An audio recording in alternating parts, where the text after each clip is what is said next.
napakahalaga po sa buhay ng bawat isa sa atin.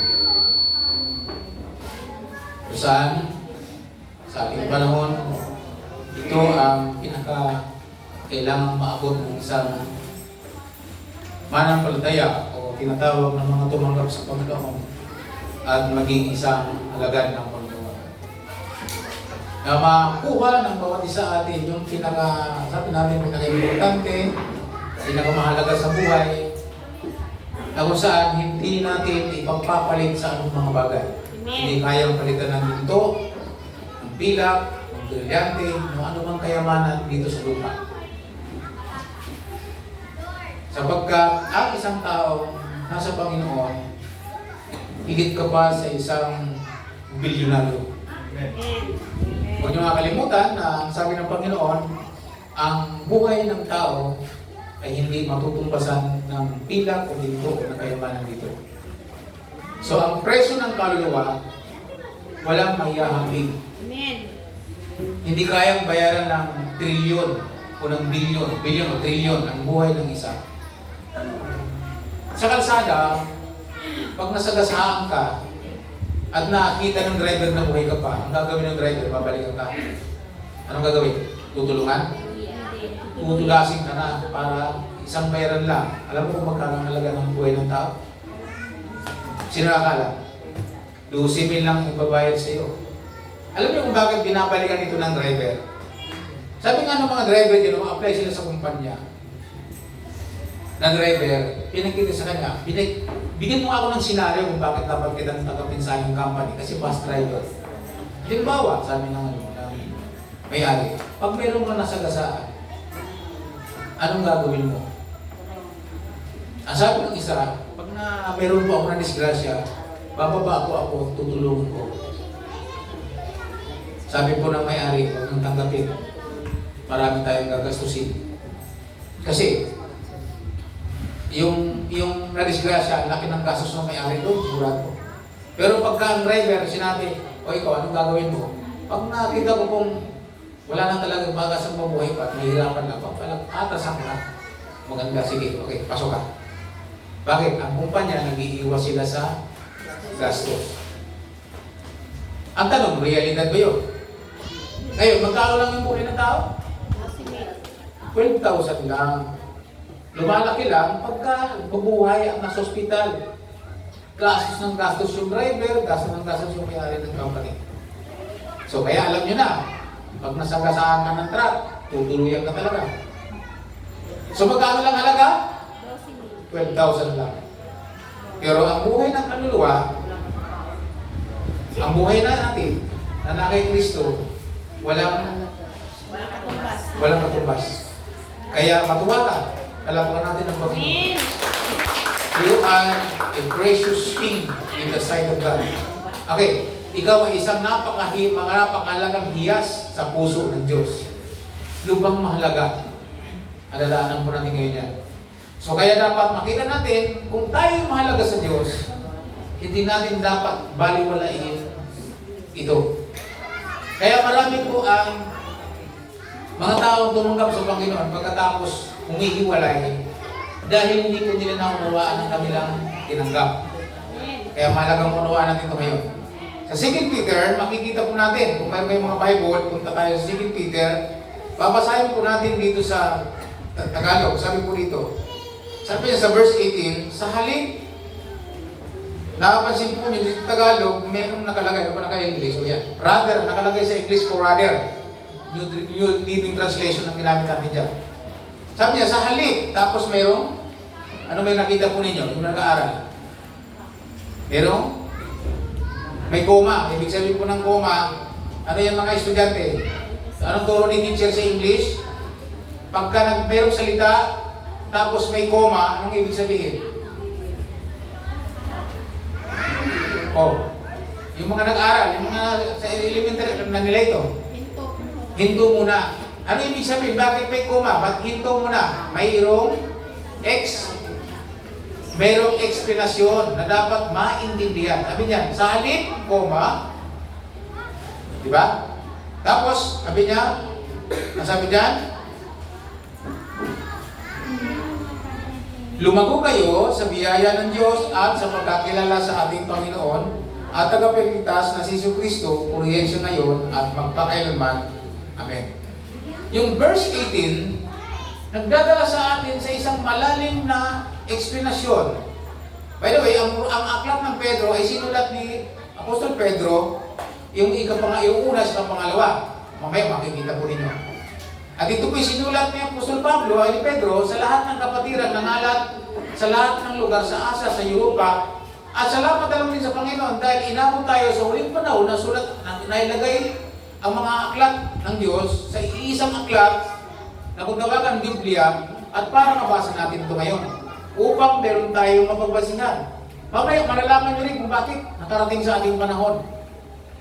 So dito, sinasabi dito, yung verse 18, mapapansin po ninyo, ang ini-insist lumago sa biyaya ng Diyos. Sabi biyaya. Biyaya. At sa pagkakilala sa ating Panginoong Jesucristo. Tapos sa dulo, para mapapurihan natin ngayon at magpakailanman ang Diyos. Mahirap kasi mabuhay ngayon na ngayon masaya ka sa Panginoon. Pagkatapos, bandang dulo ng ating buhay, hindi na natin ang parangalan ng Diyos hanggang sa ating kamatayan. Pwede mag-isip pa nyo. Tingnan nyo, babalikan natin ang verse 18, yung salitang rather, kuma, o kaya sa halip, o kaya sa Tagalog, instead, o sa English instead, o kaya sa Bible po dito nakalagay sa Common Bible ay, ang sabi po dito ay, ang sabi niya dito, subalit. So makikita po natin, yung salitang rather, sa halip, subalit, instead, ang ibig sabihin po niyan ay salitang option. Sila word option. So ang tao, binibigyan ng option o ng optional word ito. Ibig sabihin, sa halip, ito yung gawin yung option. Makapansin po niya salitang rather o sa halip ay salitang optional na nag-iibig sabihin na nagsasuggest. Sabi, nagsasuggest. So yung word nito, ginamit ako sa Pablo bilang salitang isinasuggest, meron po siyang isinasuggest na ganito ang gawin. Pagpakalago sa biyaya ng Panginoon, sa biyaya ng Diyos, at lumalim sa pagkakilala sa Panginoong Jesucristo bilang ating Panginoon tagapagligtas. Para maparangalan natin ang Diyos ngayon at magpakailanman. Pag sinabi po natin rather, diyan sa Bible, sa halip, makikita po ninyo, mayroong dapat balikan. Kaya nga may koma. Sandali, mayroong babalikan. Yung salitang rather o sa halip, ito yung nagtuturo sa atin na ito yung turning point. Sila word turning point. Ito yung pagpapasyahan natin, na susuriin natin, na mayroon tayong dapat na, teka, ito na pala yung aking turning point. Ito na yung panahon ko. Ito na dapat ang gawin ko. So yung word nito, nagsasuggest as a turning point, na kung saan meron tayong makita at kailangan meron tayong balikan. Kaya pag binasa po niyo yung verse 17, mga minamahal, sabi niya, alam ninyo ito, kahit nung pa. Kaya mag-ingat kayo nang hindi kayo maluko sa pamamagitan ng mga maling aral ng mga taong subail at nawalay sa mabuti ninyong kalagayan sa Diyos. Kaya para wala daw mawalay, kaya alam niyo na ito. So, ibig sabihin, kaya wala ito dito, kaya may nakalagay dito, rather, ibig sabihin sa halip. Sapagkat alam ninyo, nasabi niya na may mga taong, mga rebelde, ang mga rebellious spirit, mga suwail, ibig sabihin dito, ay madala kayo sa kanilang mga maling aral. Sabihin, maling aral. At dahil dyan, matanggal kayo sa inyong original na position in Christ. Balikan natin yan. Tingnan nyo, isa-isayin natin. Pag sa verse 1, tinatawag din ni Pablo, sabi sa verse 1, mga minamahal, pangalawang sulat ko rito sa inyo. Sa mga sulat ko, sinikap kong gisingin ang kaisipan nyo sa kabutihan sa pamamagitan ng pagpapaalala ng ilang bagay. Sabi ni Pablo, gusto kong manariwa sa inyong memorya ang mga bagay nito. I want to, sabi niya, makultivate ito. Sabi ni Pedro. Sabi mo dito, gusto niyang ma-refresh ang ating memory tungkol dito. At hindi pa, sabi ko dito, nais kong ipaalala sa inyo mga salita ng mga propeta noong una. at mga utos na ibigay sa inyo ng ating Panginoon tagapagligtas sa pamamagitan ng mga apostol na isinugo niya sa inyo.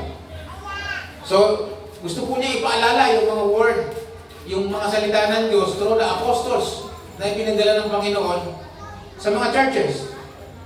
Sabi po dito, una sa lahat, dapat ninyong maunawaan na sa huling araw. Ito yun eh.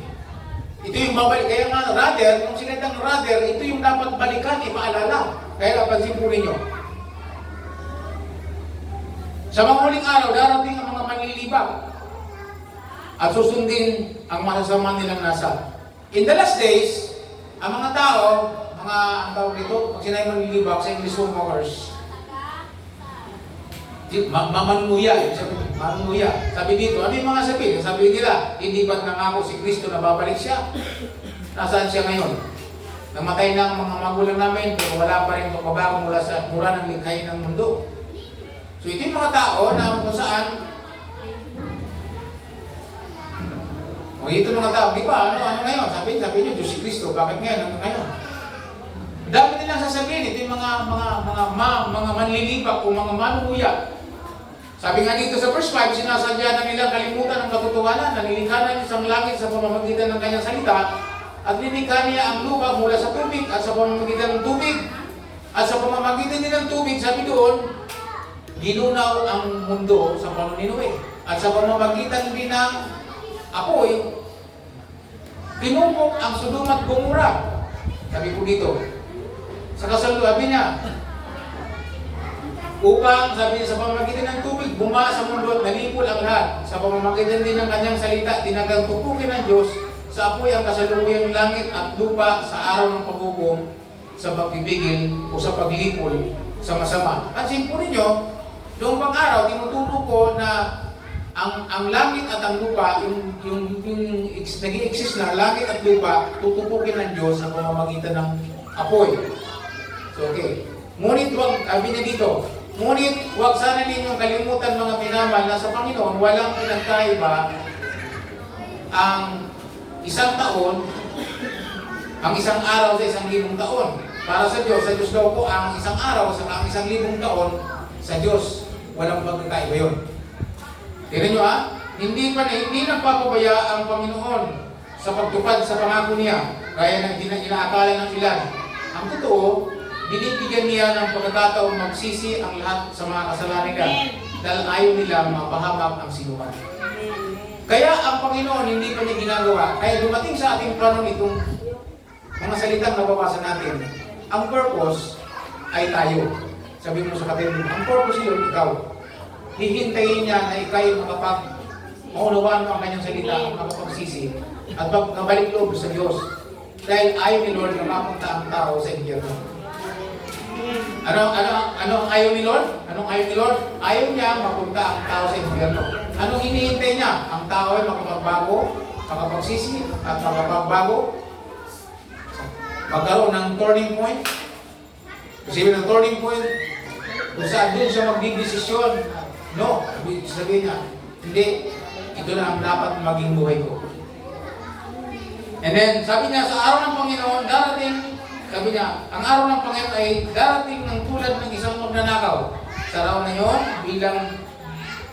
yon, biglang mawawala ang kalangitan na may nakapangingilabot na hukom. Masusunog ang lupa at mawawala ang lahat ng nasa lupa. Ano daw bang mangyayari? Masusunog ang lupa. Kaya wala talagang makakaligtas. Kung ganito ang magiging kahinatnan ng lahat, dapat kayo mamuhay ng banal at maka-Diyos.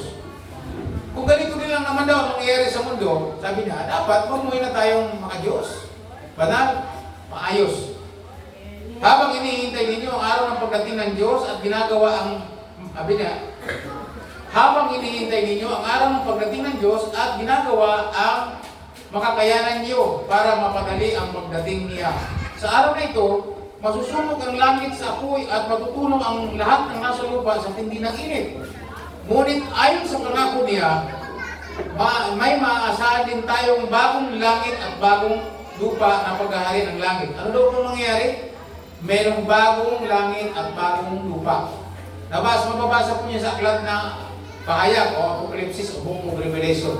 nabababa ang bagong langit at bagong lupa na kung saan doon tayo ilalagay. Okay, pati langit na existing, mapalitan ng Diyos. Kaya napansin nyo, babaguhin niyang lahat. Okay, sinasabi dito, magkakaroon ng bagong langit at bagong lupa na pinag-aarian ng katarungan. Kaya nga mga minamahal, habang inaasahan nyo ang bagay na ito, pagsikapan nyo mamuhay ng mapayapa, malinis at walang kapintasan sa pamilya. Alalahanin nyo na kaya hindi po dumating ang Panginoon ay para bigyan ng pagkakataon maligtas ang mga tao. Gaya nga ng mga isinulat sa inyo ng mga mahal nating kapatid ni si Pablo na sa pamamagitan ng karunungan ibinigay sa kanya ng Panginoon. At ito rin ang sinasabi niya sa lahat ng sulat niya. May ilang bahagi sa mga sulat niya na mahirap intindihin, na binibigyan ng maling kahulugan ng mga hangal at may hina ang pananampalataya. Gaya ng ginagawa nila sa ibang mga kasulatan, kaya sila mismo ay mapapahamak sa sarili nila. Dito makikita natin, sinasabi din ni Apostol Pablo na ganito rin ang isinulat ni Apostol Pablo, ni kapatid na Saulo, Pablo, na sabi niya, at sa kanyang sulat ay may mga mahirap intindihin. Bakit? Si Pablo kasi ay scholars. Laking mataas ang pinag-aralan niya, kaya minsan mahirap intindihin. Kumbaga, sa ngayon, theologians. Theologians. Magaling siya. So, kaya yung kanyang sulat, mahirap intindihin, mahirap i-interpret, na kung saan i-interpret ng mga hangalang pag-iisip, binibigyan ng maling kahulugan at dahil marami po ang matatangi nila at mapapahamak. At ang sabi dito, sila din mapapahamak. Ito yung pinapaalala ng Apostol Pedro. Pagdating dito, sabi niya, sa verse 16, sa verse 17, kaya sabi niya, kaya minamahal namin, alam na ninyo ito kahit noon pa. Kaya mag-ingat kayo na hindi kayo malupong sa pamamagitan ng mga maling aral ng mga taong suwail at nawalay sa mabuti ninyang kalagayan sa Diyos. Sa Pilipinas po, marami na pong ganyan. Meron pong dating mga magagaling na pastor at mga magagaling na teacher, even sila po ay nasa DCLS po sila sa APBC. Ngayon po wala na sila sa APBC. Sapagkat nagkaroon po sila ng turo ng iba. Ayaw ko kung bagitin ang pangalan niya, pero makikita po niya siya. Wala na po sa APBC, tinanggal na po siya sa loob ng 40 years ng ministry mahigit. Tapos nagkaroon siya ng maling aral. At marami po siyang na-mentor. At marami po siyang, marami na damay. Na ang turo ngayon ito, ang Diyos daw po ay isang kriminal. Si Satanas na ang mabuti sa kanila. So, meron na po silang mga tinatanggal sa Biblia, hindi na pinapaniwalaan. Pumipili na lang sila. Ang sabi dito, mga suwail, mga rebelde sa Diyos, at para lang mapagbigyan ng kanilang sariling gustuhan.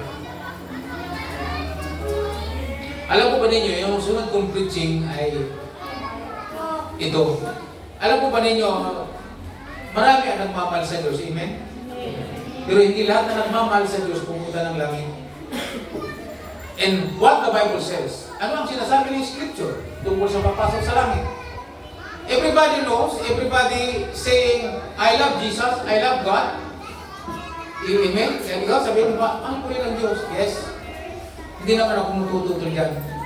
Pero gusto kong sabihin sa inyo, according to the Scriptures, hindi lahat na nagsasabing I love God ay pupunta sa langit. Ano sabi po ng Scriptures? Hindi lahat ng tumatawag sa akin, Panginoon, Panginoon, ay papasok sa langit. Amen. Yun lamang tumatawag sa akin, Ama. Okay.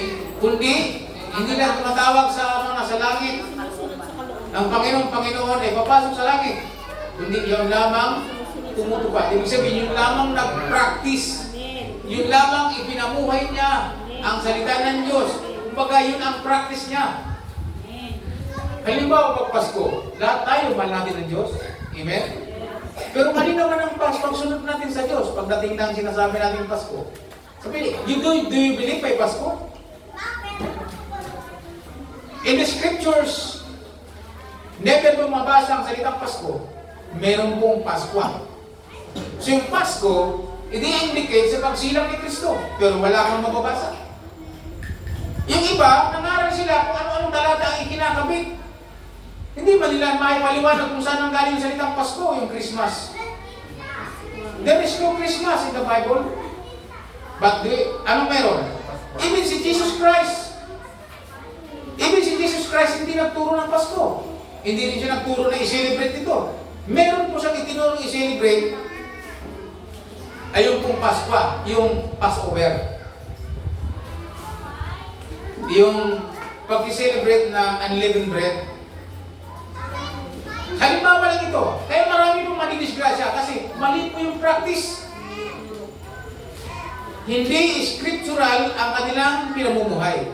Do you? Sinasabi nilang mahal nilang Diyos. What is the problem? Ito yung sinasabi ni Pedro. Binanggit ni Pedro, sabi niya, hindi ako nagsawa mula sa unang sulat at pangalang sulat ay ipaalala sa inyo ang lahat ng bagay. Dito tinulukan niya kasi mamamatay na siya sa Roma. Ipangako na siya ng patiwarik.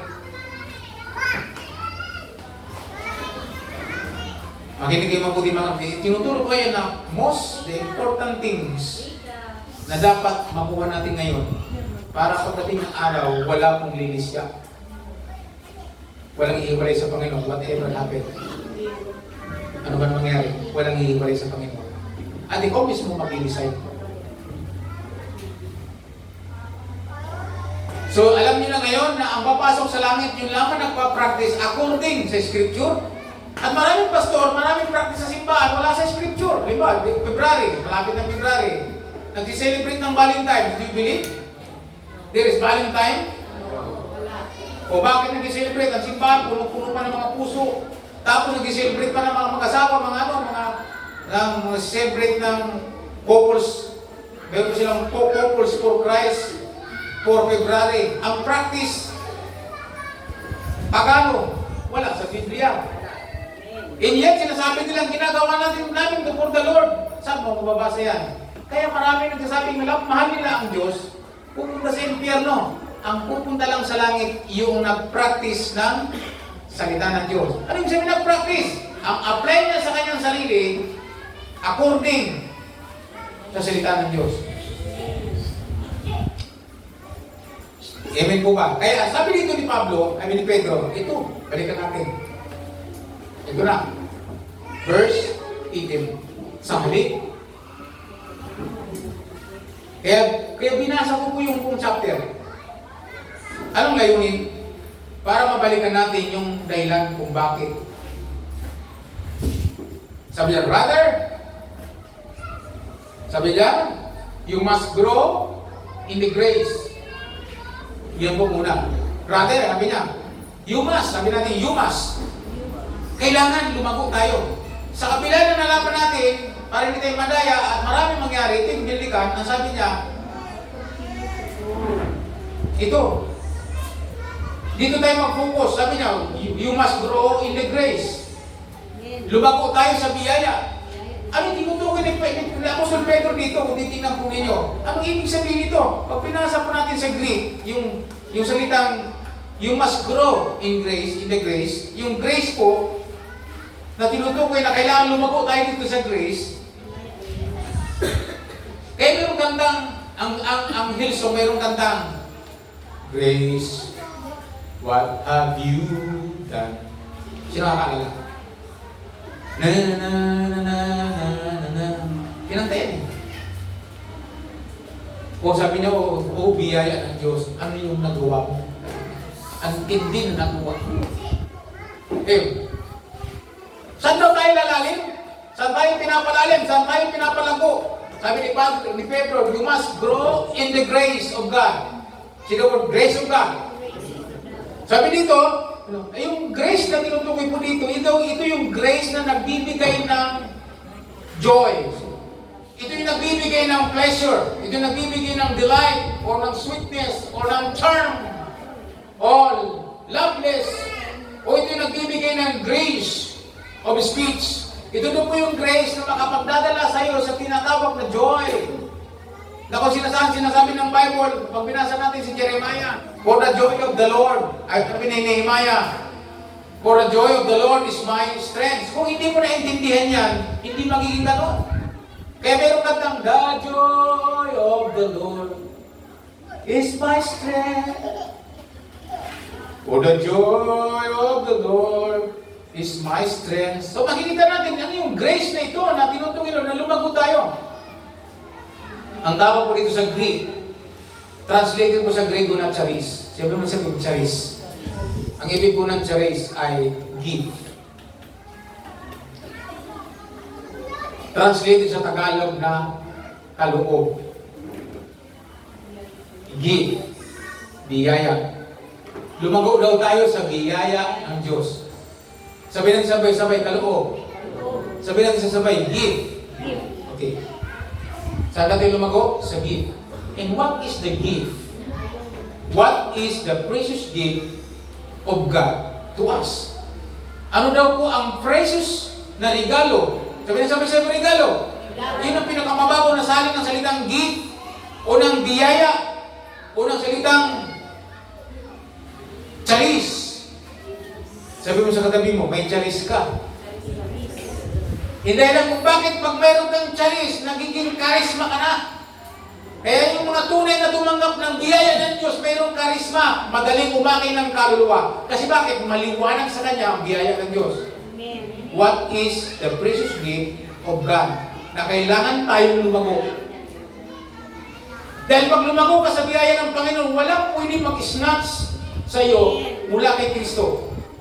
Ano sabi ni Pablo sa Roma? Sabi niya, sino makapag-ihiwalay sa atin sa pag-ibig ni Kristo? Ang kahirapan ba? Ang kaubaran ba? Ang persecution ba? Ano ba? Ang kawalan ng pera? Ang kawalan ng boyfriend? Ang kawalan ng girlfriend? Ano ba? Ang kawalan ng asawa? Everything!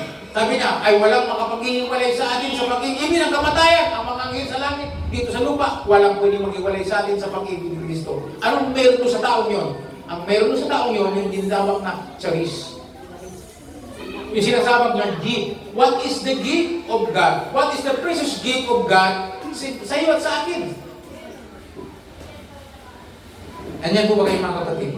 Sabi nga ni Judas, pag binasa natin si Judas, tingnan niyo si Judas. Chapter 1. Kung gusto kong punta natin si Judas, para ma-excite ko kayo, ano yung gift na dapat tayong lumago?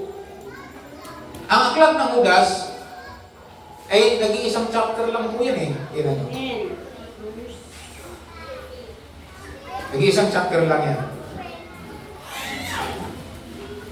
Sa aklat ni Judas. Ayaw naman magpabukas ko tayo.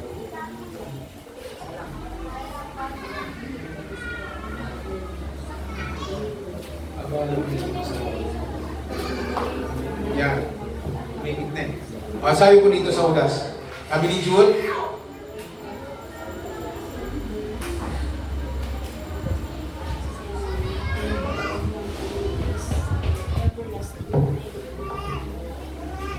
tingnan po niyo naalala ko lang po ito.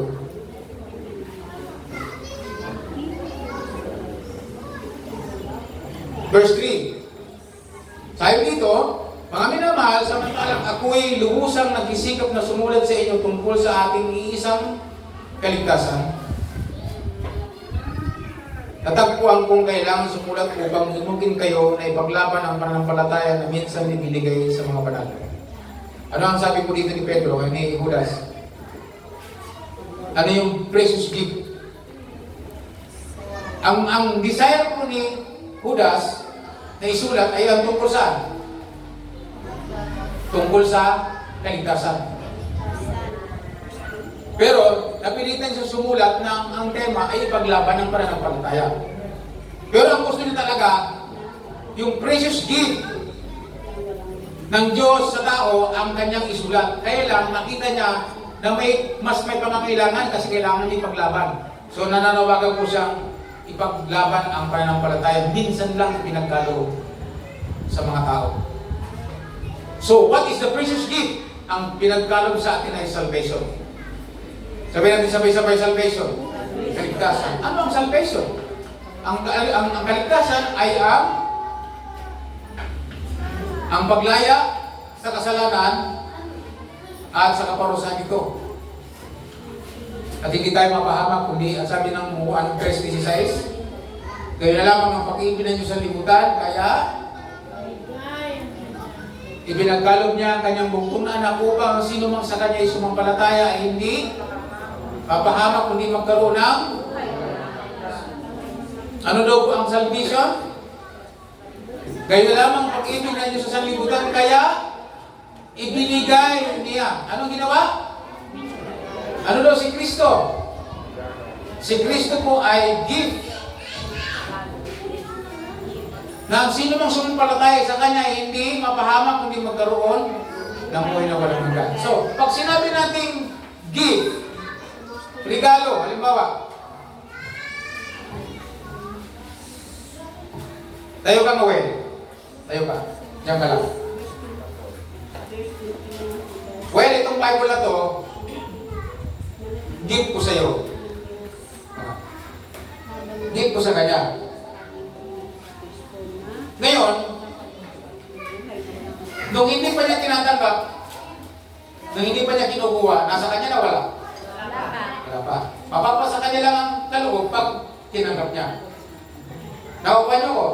Ganon din ang sabi ng Panginoon sa 1:12, sapagkat ang sino mang sa kanya ay tumanggap at nanalig ay binigyan ng karapatang maging anak ng Diyos. At ang karapatang ito ay hindi gawa ng tao, kundi ng Diyos. So, ano ang kaligtasan? Anong kaligtasan? Regalo. Give. Sabi mo sa katabi mo, give. So, ibig sabihin, tayo pinapalago, gusto ni Pedro, lumago tayo sa doktrina ng kaligtasan, sa biyaya. Ay sabi, ang kaligtasan ay hindi pinagpagalan. Hindi mo ito pinagtrabahuan. At hindi mo ito, wala kang gawa dito. Saan papasok ang mga gawa mo? Pag tinanggap mo na, doon lang papasok ang mabubuting gawa. Para patunayan na mayroon kang pananampalataya. Kaya pag sinabi sa Santiago, ang pananampalataya walang gawa, patay o bao. Kaya kinakailangan, kung sumasampalataya, kaya pakita mo ito sa iyong, ano ibig sabihin? Kailangan i-practice, ipamuhay. Kasi maraming mga ligtas na sinasabi, wala naman sa buhay. So doon lumalabas yung peking buhay. So ano daw po? Kaya sabi kanina, marami pong nagmamahal sa Diyos nagsasabi, pero hindi papasok sa langit kasi wala nga sila sa practice. So anong sinasabi dito? Yung grace, kailangan ipamuhay.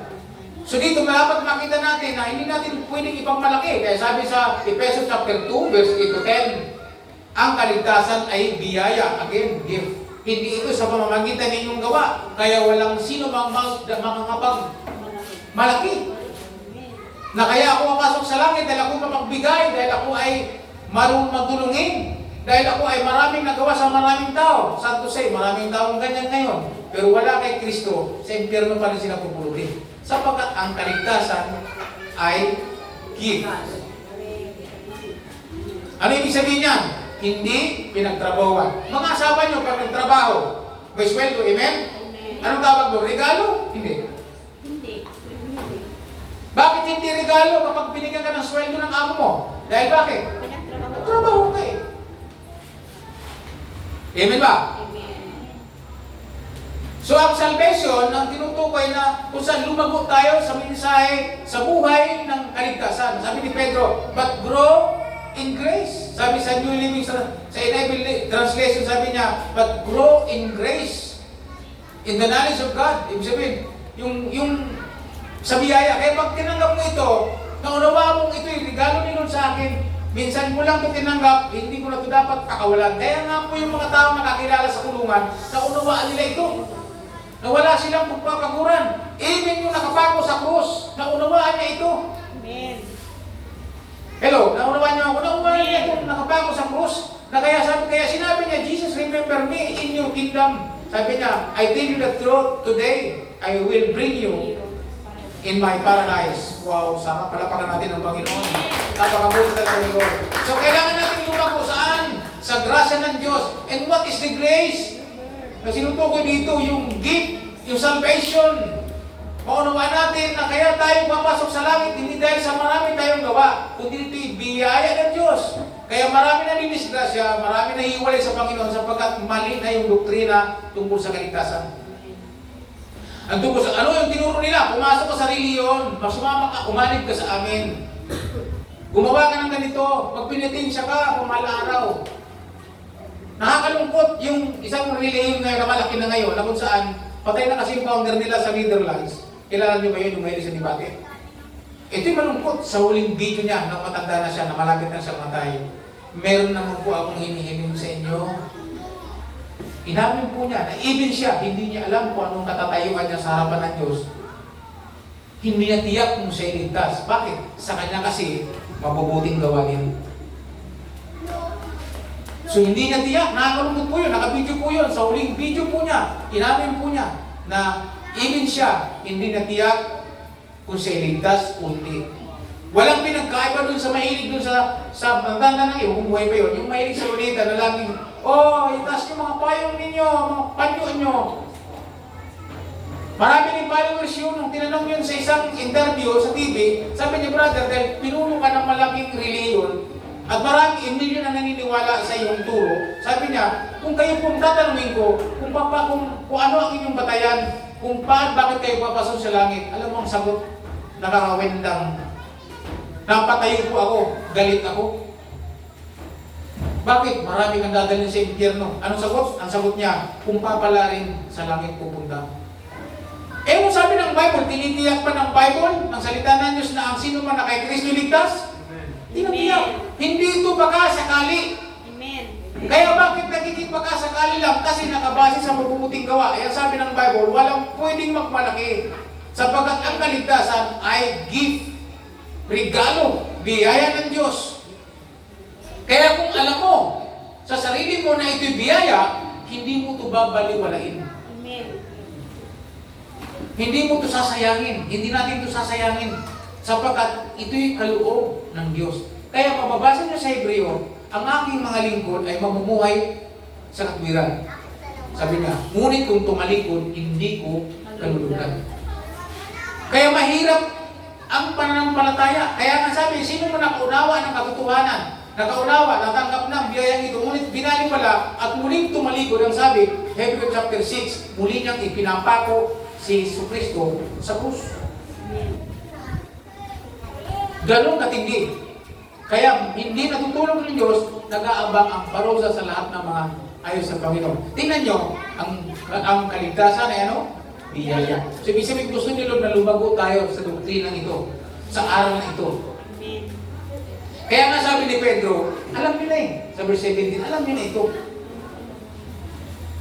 So kaya sa halip, ganito na lang gawin nyo. Sabi na, rather, ito na gawin nyo. Grow in the grace of God. Magpagalago tayo sa biyaya. Saan tayo magpapakalago?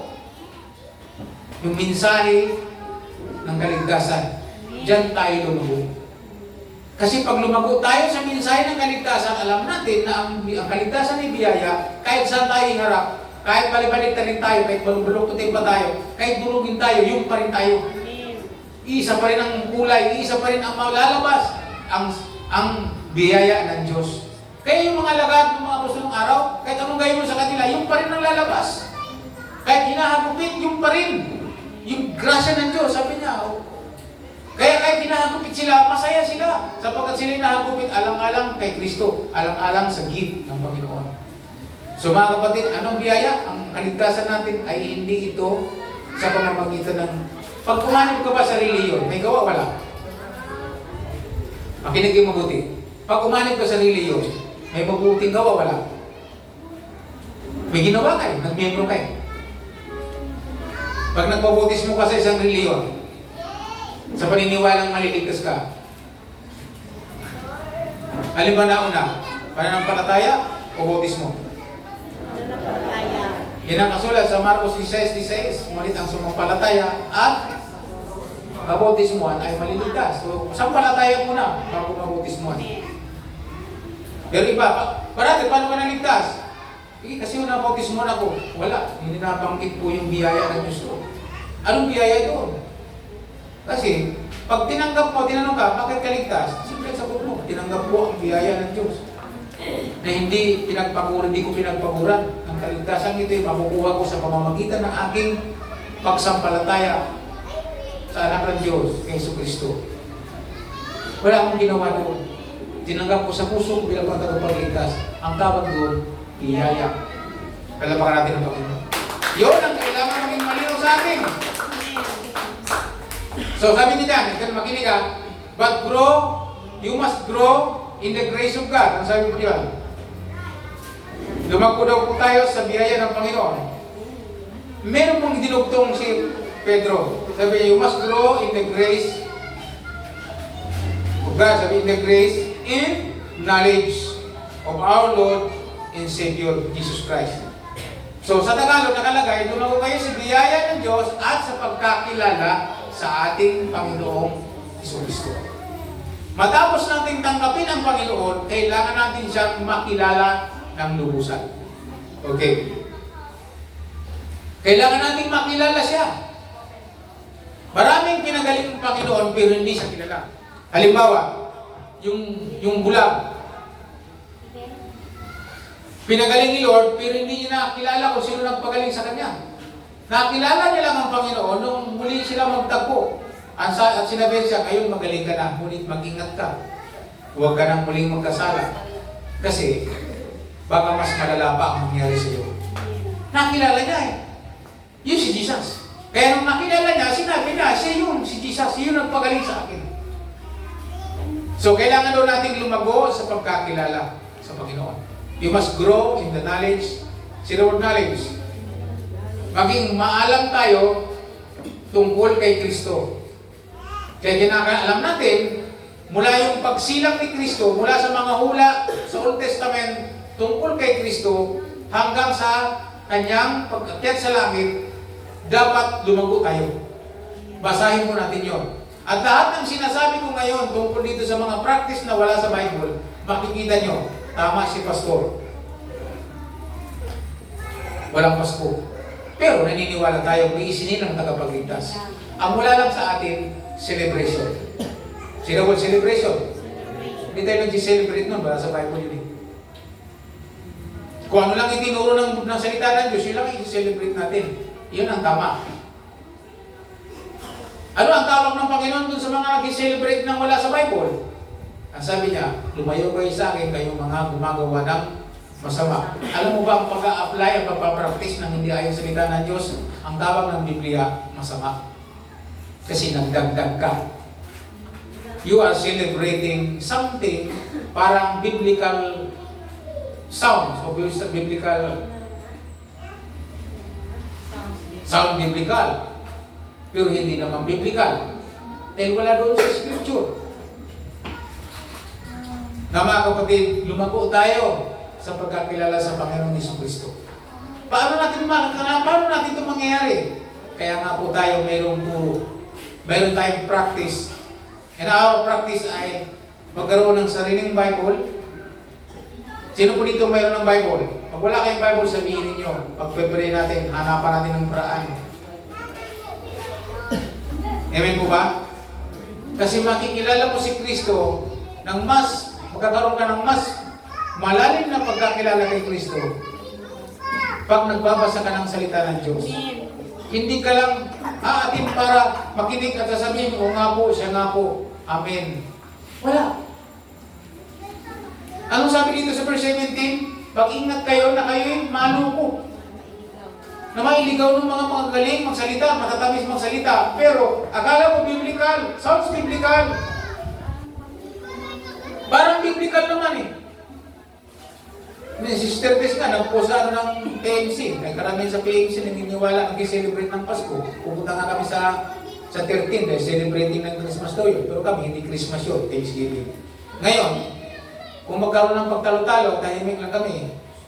Kasi ang tanong ko, basa kayo sa Bible kung makikita niyo yan. At kahit saan tayo makarating, magtiklupan tayo ng balik tayo sa Scripture. There is no such things.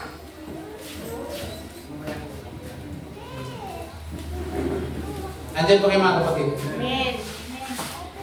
Kaya sa atin, pwede ka nang Tapos, naano pa sa atin, may practice. Ang daming practice natin. Idinikit kay Lord. Pag-araw ng December, sinong sikat? Si Jesus? Si Santa Claus. Ang tanong? Santa Claus. Wala sa Biblia. Wala. Sound biblical ba? Parang tunog biblical. Pero wala. Kaya tuloy maraming ngayon tumatago pag-araw na yun. Tapos, pag Pasko lang daw magbibigayan. Ang tanong, nakasulat ba sa Bible? Hindi. Tsaka hindi naman talaga December 25. Yun. Isa pa yun. So, kaya dapat pag December, palitan natin. Thanksgiving na lang tayo. Yan tayo. Mas, dapat magmasaya. Tapos, magtuturo po ako ng tamang turo dyan. Amen. Ayon sa Bible. Ngayon, marami naniniwala sa Pasko, huwag nyo digdatigin. Kasi kayo nakaintindi. So, ang dapat niya, mag-pray kayo na, Maunawaan. ay si Curtis sa katapangan niya, nakasin niya ngayon sa PMC National. Naku, sinagot agad. Nakalagay, what? Ang daming question mark. Si Dante nga, puro question mark. Ang puro question. Bakit? What? Tapos biglang sinag yung isang board of director, sabi niya, may nag-post dun sa ng PMC na hindi angko. Sino ba ang senior pastor nun? Tinanong agad. Pinipilit nila akong mag-komento, hindi ako sumagot. Kasi hindi yun ang proper. Ang proper, magka face-to-face kami. Kasi tatanungin ko din sila. Then you are celebrating yan. Then, saan nyo naman nabasa yan? Kaya kung kayo magtatanong kayo at matatalino kayo, aralin nyo kung saan nanggaling ang salitang Christmas. Nanggaling po yan sa sinaunang pagsamba ng Saribulto sa Pagan worship. Dinikit. Kaya nagsimula sa panahon ni Constantino. Sino yung kilala si Constantino? Si Constantino naging emperor ng Roma at tapos kinilala niya ang Panginoong Hesus. Kaya sa kanyang gustuhan, dahil hari siya, hari ng mga hari, makagawa niyang gusto niya, kaya ginawa niyang batas na lahat ng tao kailangan maging Kristiyano. Kung hindi ka pwedeng bumili, hindi ka pwedeng magbenta. Lahat ginawa po niya. Kaya ginawa niyang Christian ang kanyang pamamahala. Ginawa niyang Christian. Kaya no, kahit ayaw maging Kristiyano, magpapakristyano ka kasi hindi ko pwedeng bumili sa tindahan. Christian ka ba? Ano ako? Budista ako. Ay, hindi. Alis. Hindi ka pwedeng bumili. Wala kang business. Kaya, mali din yun eh. Dapat binigyan ng layo yung tao kung gusto mong kilod ka. Kaso sa kagustuhan ng hari, kaya ginawa niya. Kaya doon lumabas yung Christmas. Kinabit ng lahat ng paganong idinikit na ba? In-integrate, in-insert. At prinaktis ng lahat hanggang sa ating panahon. Celebrate tayo ng celebrate. Sa kakulangan din siyempre, yung pastor hindi nagbabasa. Ibin ako, matagal akong ganun, niniwala. Pero nang aking mabasa sa Bible, maraming practice pala dito sa Bible na wala sa amin. At marami kaming practice na hindi naman approve ng Bible, ang salita ng Diyos. Ang dami ng gastos tuloy. Pag Pasko, kung ano-ano ginagawa natin. Daming practice natin, mali. Saya-saya pa natin. Christmas party, mag-exchange cake. Tapos may sumaling walang number, nakatanggap. Yung nagkasali, hindi tumanggap, pag umuwi. Galing. Sama ng loob, wala din nangyari. Kasi mali yung practice. So, ano kailangan natin gawin? Lumago saan? Sa pagkakilala sa Panginoon. Kasi pag, alam mo, malamog ka sa pagkakilala kay Lord, magandang practice mo. So, ano nang i-impose natin ngayon? Mag-devotion, araw at gabi. Magkaroon ng Bible, magkaroon ng notebook, mag-record ng devotion, araw at gabi. Meron tayong sinusundang meron tayong sinusundang gabay. Ang tanong, madali mag-devotion? Hindi. Hindi. Kasi practice siya eh.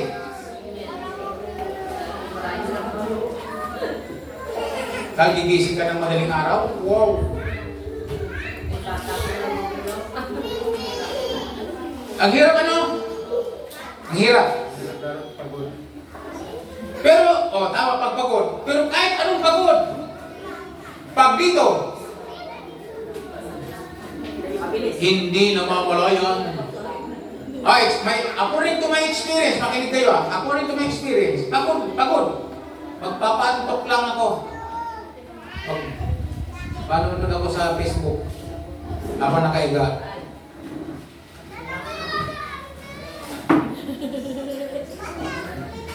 Kasi nahulog pa sa save. Oo, basag-basag na kasi. Totoo, hindi. Pero pag magdi-devotion, bukas ka lang. Tok na. Paano tayo lalago sa pagkakilala sa Panginoon? Amen. Paano sabi? But grow in the grace, in knowledge sa ating Panginoong Jesucristo.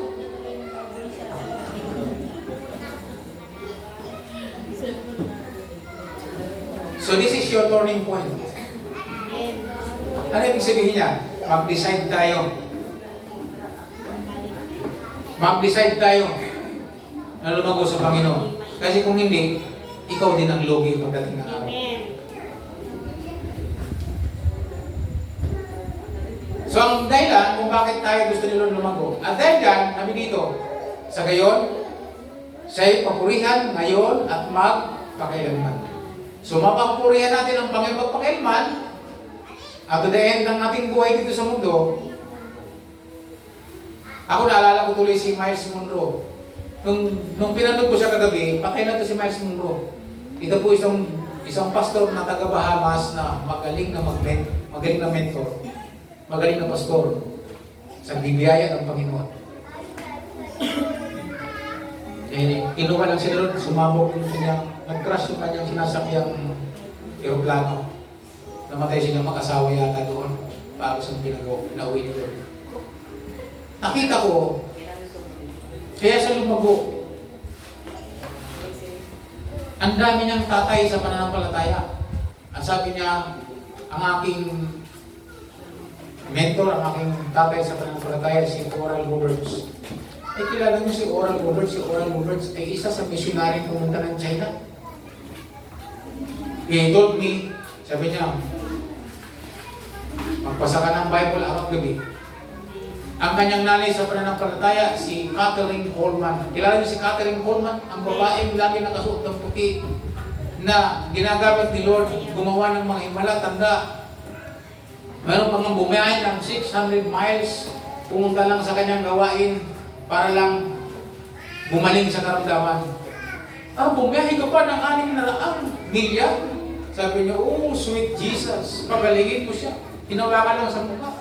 Pagtumba, pagbangon, magaling na. Grabe, sabi niya, yun ang nanay ko. Kaya nung namatay yun, nawalan ako ng nanay. Nung mamatay si Maurice Rulo, nawalan ako ng panibagong tatahid. So, dami niyang mentor na kung saan nagtumulong sa kanya para lumago sa pagkakilala sa Panginoon. Ngayon, mini-mentor ko kayo. Ngayon. Big deal ito. Hindi tayo lalago sa biyaya at sa pagkakilala sa Panginoon pag wala tayo mismo ng Bible. Amen. Hello. Mayroon pong magagandang salin ng magandang balita Biblia. Alamin po natin yan sa National Christian Bookstore o sa Philippine Christian Bookstore. Bili tayo ng Bible. At mag-start tayo mag-devotion araw at gabi. Sino po sa inyo dito lumalago na ang pagkakilala mo sa Panginoon? Amen. Amen. Hindi lang basta tao, kundi bilang isang Diyos. Alam mo ba yung Diyos si Kristo? Amen. Kung hindi ka nagbabasa ng Bible, magiging tao lang sa'yo si Kristo. Ayon sa sabi nila. Pero pag nagbasa ka ng Bible, magiging Diyos si Kristo. Kasi dito yung matatagpuan yun. Amen. So the Bible is very essential sa buhay ng isang tao. At mag-record, i-monitor ko kayo para matulungan tayo. So ang purpose, maparangalan natin si Lord ngayon at magpakailanman. Amen po ba? So saan tayo dapat lumago?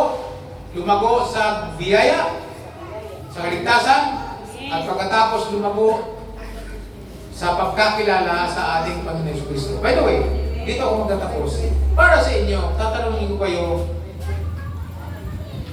sino, alala ko tuloy si Lord nung tinanong niya mga apostol, para sa inyo, sabi ni Lord, sino daw ako? Sino daw ako? Sabi ng mga tao.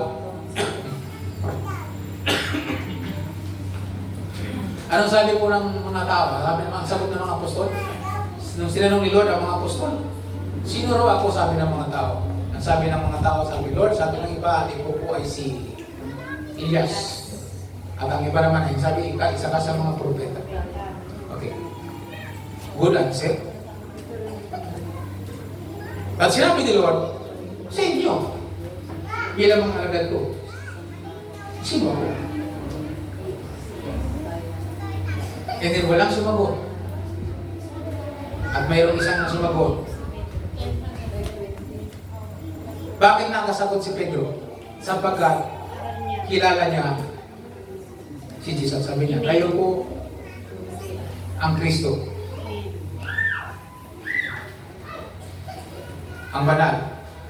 Ang hinihintay ng sanlibutan. Ano sabi ni Jesus? Mapalad ka, Simon Pedro, anak ni Jonah, sapagkat hindi ko ito natutunan sa tao, kundi pinagkaloob sa iyo ng aking Amang nasa langit. Amen. Sana pagkaluban tayo ng Panginoong Diyos, ng Ama sa langit, na makilala natin ang mas malalim pa ang Panginoon si Kristo ayon sa salita ng Diyos. Amen? Gusto nyo? Amen. So, ang revelation na dito sa salita ng Diyos, mas lalong mahayag kung sino si Jesus Christ sa inyo. Kaya ang tanong ko sa inyo, who is Jesus Christ for you? For you, who is Jesus? Ang iba kasi, ang tingin lang nila kay Lord ay tagapagligtas. Kaya pag may problema, kailangan ng tagapagligtas. Ang iba, ang tingin natin kay Lord ay parang doktor lamang. Amen? Pagka may sakit, takbo kay Lord.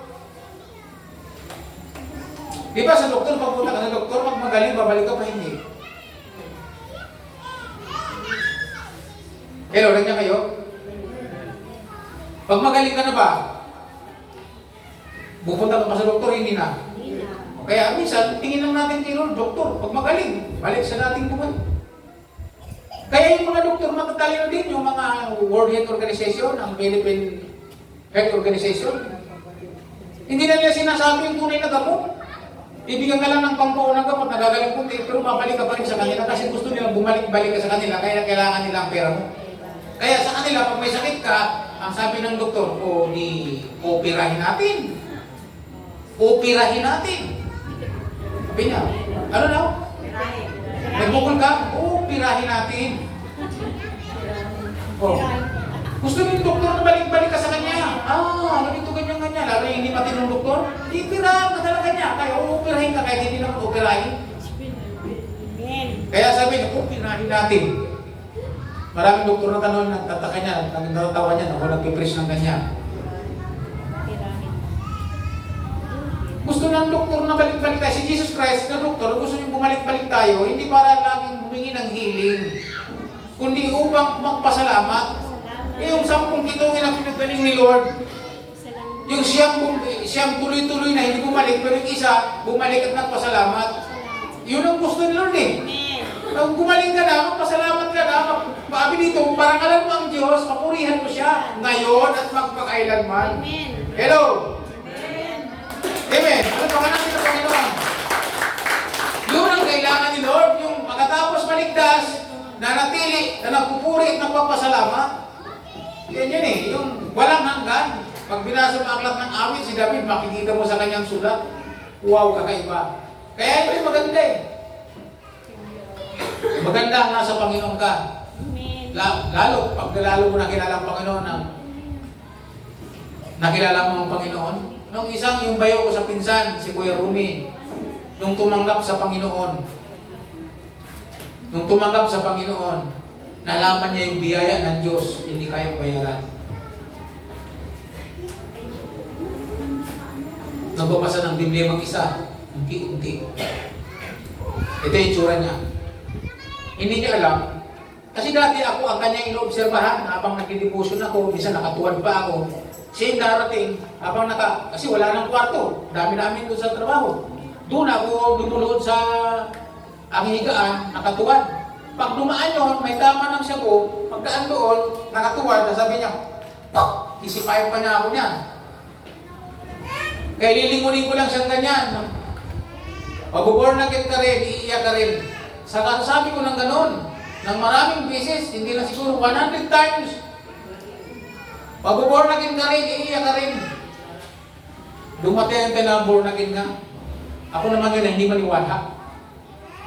Dati, ino-observe niya ako ang ginagawa ko, pagbasa ng Bible, yung pag-pray. Nung bandang huli, ako naman nag-o-observe sa kanya, kung ano naman ang bakit siya nagpapahuli lagi. Ang akala ko, naghihit-hit ng marijuana o ng buwabatak ng sabo, kasi uso sa nagiging. Ano ba ginagawa nito? Ako naman nagtago sa kwarto, ako naman, pag masid-masid niya, wala nang tao. Ba? Mayroong hinahanap? Yung Bible ni tatay ang hinanap, yung pala yung binabasa, kasi wala naman sa Bible. Binuklat yung Bible. Ano sa lamisa? Basa siya. Pagbasa niya, nakita ko nagbabasa ganyan. Nung mabasa niya, grabe paiyak-iyak, babasa ganyan. Sabi ko, pantay. Tuwang-tuwa ako, nagbabasa ng Bible, iyak nang iyak siya, tapos iyak nang iyak. Yung pala, pinabasa, aklat ng gawa. Yung buhay ni Saul, ni Saulo. Iyak siya ng iyak. Ang akala ko, ako lang nagmamasigan ng naninilip doon. Dalawa pala kami yung pinsan ko, yung bayaw niya, si Kuya Unyo. Kaya yung observation ko, sa yung observation niya, magkaiba. Sabi ng pinsan ko, yan ang amang sinasabi ko, pag nabubunakin, nabubuwang. Nasiraan ang ulo. Sabi ko. Ayaw mo magbasa ng Bible, nagbasa si Rumi ng Bible, tignan mo, sira ng ulo. Umiiyak na mag-isa. Ito pa matindi nun eh, nagbabasa ng Bible, umiyak. Tapos mamaya, ito nakatindi.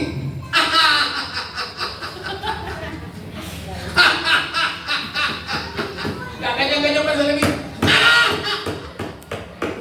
Siyempre, nagmamasid yung pinsan ko, sabi niya, kita mo nabuwang, nasiraan.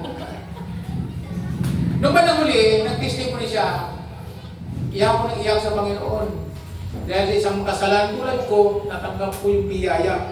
Sabi ko, hindi ko na ito bibitawan. Hindi ko ito kakalikuran. Tumawa kasi ang tindi. Sabi niya, tumawa siya ng tumawa. Tinawanan niya yung lahat ng dadaanan niya. Sabi ko, grabe Panginoon. So nakita nyo, nagbasa ng Bible, nakilala niya si Lord ng malalim. Kaya nung magpapabutis mo, ako alam ko, si tatay hindi. Nagkaroon ng water baptism, maraming babautismuhan, pumila doon sa pinakadulo. Hindi pa siya nakadamit ng pambautismo, nakasuot ng corduroy na itim. Alam mo naman yung surat? Nakapila. Ang akala ni tatay, nangunguyam lang. Nanuniya. Kaya nung nakapila, nakikita ni tatay doon sa dulo, kami natin. Alam mo si tatay, pag pumurma yan. Ganito isa niya.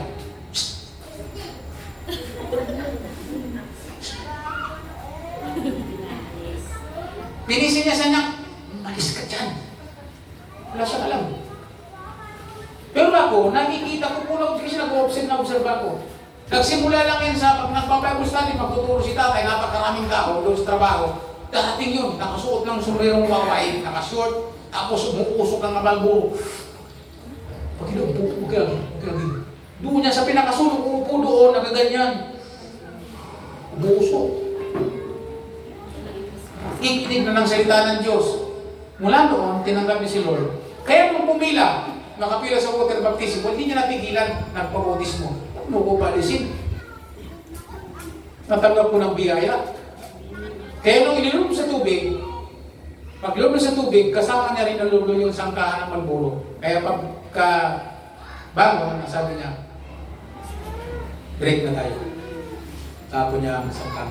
Mula noon, naglingkod na sa Panginoon. Tuloy-tuloy. Kakaiba, no? Bakit? Nagbasa ng Bible. Lumago sa pagkakilala sa Panginoong Yesus. So, salamat sa Diyos sa living testimony. So, saan tayo lumago? Gusto niya, instead, ang sabi niya, rather, alam na natin ang mga mangyayari. Ang sabi niya, lalo tayo magpakalago sa biyaya ng Panginoon. Kasi pag malago ka sa biyaya ng Lord, sa kaligtasan, madaling mag-share. Kaya yung mga nagsisell group, gawin yung masaya yan, dapat masaya tayo. Sapagkat ang tinanggap natin biyaya, hindi pinagpagalan. Alam niyo kung ano may bayad? Ano may bayad? Ano sabi sa Romans 6 verse 23? Sapagkat ang kabayaran ng kasalanan ay yung kasalanan may bayad. Ewan ko ba? Gusto nila may bayad. May parusa pa. Ngunit ang kaloob ng Diyos na walang bayad ay buhay na walang hanggan sa pamamagitan ng ating Panginoong Kita nyo, libreng-libre. So, ibig sabihin, ang kaligtasan ay walang bayad. Free gift. Ang tawag dyan, biyaya. So kaya lumako tayo saan? Sa biyaya at sa pagkakilala sa ating Panginoon Jesucristo. Dahil dyan, ano mangyayari? Ngayon at magpakailanman, mapararangalan natin ang ating Diyos. Tayong lahat tumayo. Tayo magpasalamat sa Panginoon.